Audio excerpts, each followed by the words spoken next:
তোমাদের কোথায় কেমন বৃষ্টি হচ্ছে? আমাদের এখানে জানো তো প্রচুর রাত করে বৃষ্টি হয় আর সকাল করে আবার উঠে যায় রৌদ্র।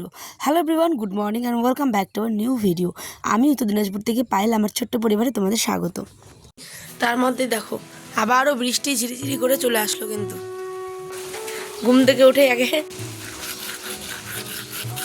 উঠেই আকাশের অবস্থা দেখি একেবারে অন্ধকার কালো কুটকুটে। উঠে নেই ব্রাশ করলাম, ড্রেস ছেড়ে হাত মুখ ধুতে আসলাম কলপাড়ে। দেখো আয়নের আব্বাও হাত মুখ ধুচ্ছে আর আমিও এখন হাত মুখ ধোবো। জানো তো আমাদের এখানে বেশ কয়েকদিন ধরে রাত্রিবেলা করে বৃষ্টি, আর সকাল হলেই কিন্তু একদম রৌদ্র। দেখো আজ সকালে কিন্তু রোদ উঠেনি, আজ একেবারে অন্ধকার কালো হয়ে এসেছে আকাশটা। চারিদিকে কেমন মানে একটা বৃষ্টি বৃষ্টি ভাব। আর এই ওয়েদারে না জানো তো বিশেষ করে খিচুড়ি, লুচি এই সমস্ত কিছু খেতে বেশ ভালো লাগে। কিন্তু দুর্ভাগ্য আজ আমাদের খিচুড়ি আর রান্না করা হবে না। কারণটা হচ্ছে সবারই সর্দি আর কাশি। তা খাবে কি করে? বাচ্চাটাকেও তো খাওয়াতে পারবো না, যেহেতু ঠান্ডা ঠান্ডা ওয়েদার, সর্দি হয়ে যাবে নাকি খিচুড়ি খেলে। আমি জানি না এটা কতটা ঠিক।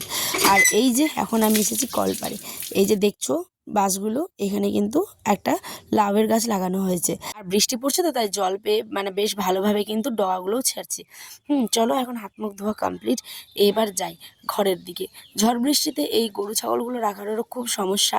দেখো একটা ঘরের মধ্যে আছে কোনোভাবে।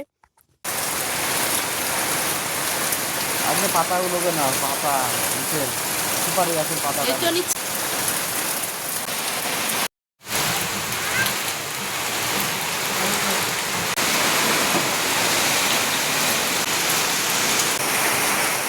দেখো বলতে বলতে চলে আসলো বৃষ্টি, মুষলধারে একদম বৃষ্টি।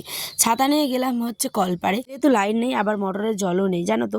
আর গিয়ে দেখলাম মা অসারটা পড়ে গেছে হচ্ছে কলের, সেই কারণে আবার খালি বালতি নিয়ে ঘুরে আসতে হলো। কিছু করার নেই, অসারটা তোলা হবে, বৃষ্টি থামলে তারপরে হবে জল। এই ঝড় বৃষ্টি হলেই বুকের ভিতর কেমন মানে ভয় লাগে জানো। কাল এত টেনশন হচ্ছিল যে গোটা রাত্রি না ঘুমিয়ে শুধুমাত্র জেগে জেগে দেখছি এই রে টিনটা আবার উড়ে না যায়। মানে যাদের টিনের ঘর তাদের এই চিন্তাটা কিন্তু থাকেই, ঠিক আছে, কিন্তু উড়বে না যেহেতু অনেক শক্ত মজবুত করেই বাঁধা। দেখো ভাঙা হলেও নিজের ঘর, আর রাজপ্রাসাদ হলেও কিন্তু নিজের ঘর, ঠিক আছে। কিন্তু ঝড় বৃষ্টি প্রকৃতি তো, খবরগুলো আমি দেখছিলাম অনেকে মানে বড় বড় বিল্ডিং ভেঙে পড়ছে, একদম বড় বড় মানে কি বলবো গাছপালা ভেঙে পড়ে যাচ্ছে। কিন্তু ওই খবরগুলো দেখার পরে গোটা রাত মনে হচ্ছে আতঙ্ক। আর এত পরিমাণে ঝড় বৃষ্টি হয়েছে বন্ধুরা যে কি বলবো, মানে আকাশটা মনে হচ্ছে এই ভেঙে পড়বে, এত পরিমাণে ঝড়, সাথে মেঘ ডাকছিল, বিদ্যুৎ। আমার শুধু গোটা রাত মনে হচ্ছে আমি মানে কান্না করছি, আবার উঠে উঠে বসছি, একটু আবার ঘুমাচ্ছি, মানে এরকম অবস্থা যে মানে বাতাসে যাতে উড়ে না যায় ট্রেনটা, এরকম। তো গোটা রাত্রি ওই চিন্তা করতে করতেই আমরা দেখি ভোরবেলায় চোখটা লেগে এসেছে। ঘুম থেকে উঠেই দেখো চাটা করে এখন খাবো। সকালে তো বৃষ্টি পড়েছে, এদিকে ভাতটাকেও বসিয়ে দিলাম। বৃষ্টি কিন্তু এখনও পড়ছে, দেখো আমি তার সাথে সাথে বসিয়ে দিলাম চা, যেহেতু খিচুড়ি আমরা কেউ খেতে পারবো না। আর এদিকে আমার ছোট্ট আয়ান সোনা এখনও ঘুম থেকে ওঠেনি। কটা বাজে? 8:30 9টার মতো বাজে। দেখো এখনও ওঠেনি, কিন্তু আমার ছেলেটা পুরো বাবার মতো হয়েছে, উল্টে পাল্টে যেমন বাবা ঘুমায় ঠিক তেমন ওইও ঘুমায়। উঠো, ঘুম থেকে উঠবে না? বৃষ্টি পড়ছে বাইরে, দেখো কত।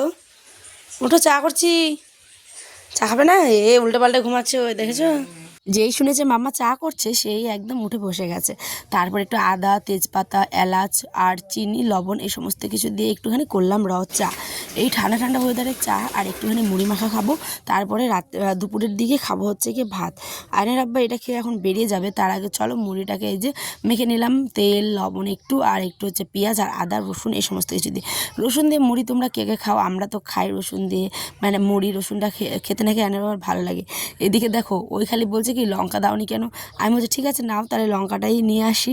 একটা মানে ব্যাপার কি বলো তো, আমরা গ্রামে থাকি তো, তো গ্রামের লোকের বিশেষ করে চিন্তা থাকে কি যে ফসল নষ্ট হয়ে যাওয়ার। কারণ এই ঝড় বৃষ্টিতে অনেকের প্রায় ভুট্টা নষ্ট হয়েছে, যা বলার কথা নয়। প্রচুর মানে কি বলবো, নষ্ট হয়েছে অনেক, যেটা তোমরা হয়তো আমার এর আগে ভিডিওতে দেখেছো, যারা দেখুন একবার হলেও ভিজিট করো, অবশ্যই থাম্বনেল দেখলে বুঝতে পারবে, ঠিক আছে। তো আমরা মুড়িটা খেয়ে নেওয়ার পরেই কিন্তু দেখো আয়নের বাবা এখন বেরিয়ে যাবে। তারপরে কিন্তু আমি এখানে বসিয়ে দিলাম ভাত আর ডাল আর সাথে আলুর চিপস। এই আলুর চিপসগুলো ওখানকার আমাদের দোকানের, আয়নার বাবার দোকানের আর কি, পাশের বাড়ির এক দিদিভাই দিয়েছে, খুবই ভালো খেতে, দুর্দান্ত। থ্যাংক ইউ দিদিভাই, তুমি যদি ব্লগটা দেখে থাকো। এখানে মুগের ডালটা আমি এখানটায় ছকে নিলাম। তারপরে কিন্তু আয়নার বাবা এখন খাওয়া দাওয়া করে জাস্ট বেরিয়ে গেল, ঠিক আছে। জানো আমি এই ঝড় বৃষ্টির মতো ভিজে ভিজে কাজ করি শুধুমাত্র টাইম মতো এই কাজটা আমি করবো বলে, মানে আয়নার বাবাকে পাঠাবো বলে, ঠিক আছে, দোকানে। চলো মেঘটা একটুখানি থেমেছে এখন, চলো চলো।